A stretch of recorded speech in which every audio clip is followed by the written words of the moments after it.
Immigration in Scotland. Let's talk about it. Now, almost everybody knows what's going on in the UK. There have been several changes about the immigration.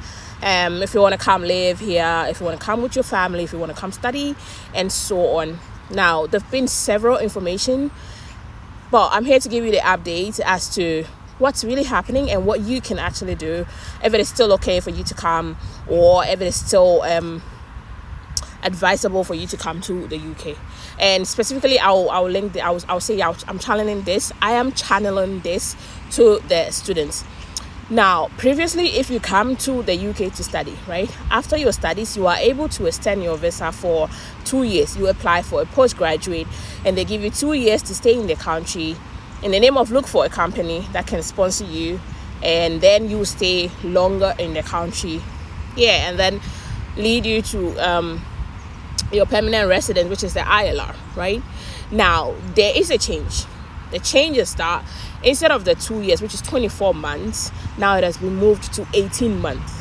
So when you come to the UK to study, after you're done with your studies, instead of getting 24 months, you're going to get 18 months. That's the only difference about it.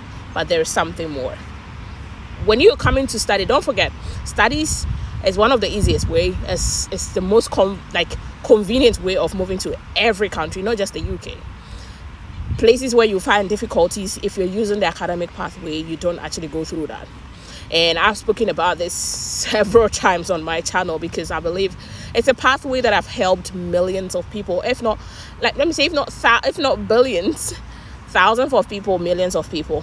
Majority of the people that have left their countries and are now staying in other countries, most of them went because they wanted to study.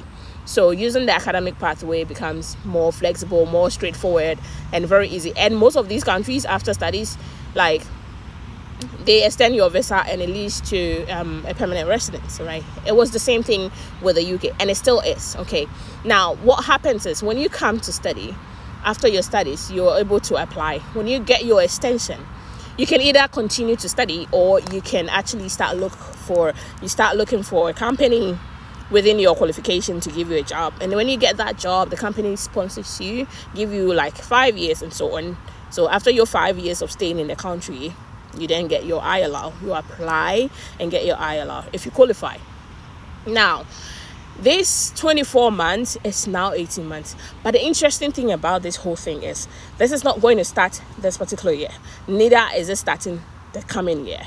So what does this mean? It means that if you still have plans to move to the UK, if you still want to come live in the UK, even if it is not your final destination, one thing I will say is that the moment you're in the UK, there are so many visa pathways that becomes a bit flexible and a bit easier for you, just because you are in the UK, because UK is a developed country. So if you're here and you're having stable grounds, it's easy.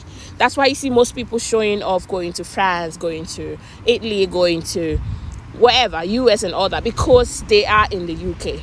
It's quite different when you're applying from a developing country, all right? So if you're still looking at coming to the UK to live, to study, I'll say you have till 2027. That is when this new law will take place. So that means if you're coming in to study this year, next year, you're still having your 2 years after studies. So you still have the 24 months to look for a job and be sponsored and continue to live in the country. This law is going to start only in 2027, which is a good thing. I think it's great. They're giving you a time to adjust and all that. So I say, if you're still looking at coming to study in the UK, it's a good thing. I've posted so many videos about which kind of universities, and in my next video I'm going to talk about some of the most supported universities in the UK, specifically in Scotland. All these I'm talking about is in relation to Scotland, because I live in Scotland, and whatever news I bring to you mostly is from Scotland. All right, so if you're looking at coming to study in Scotland, let me know in the comment section which university you want to, or you're applying to, and I could help give you more information about that particular university.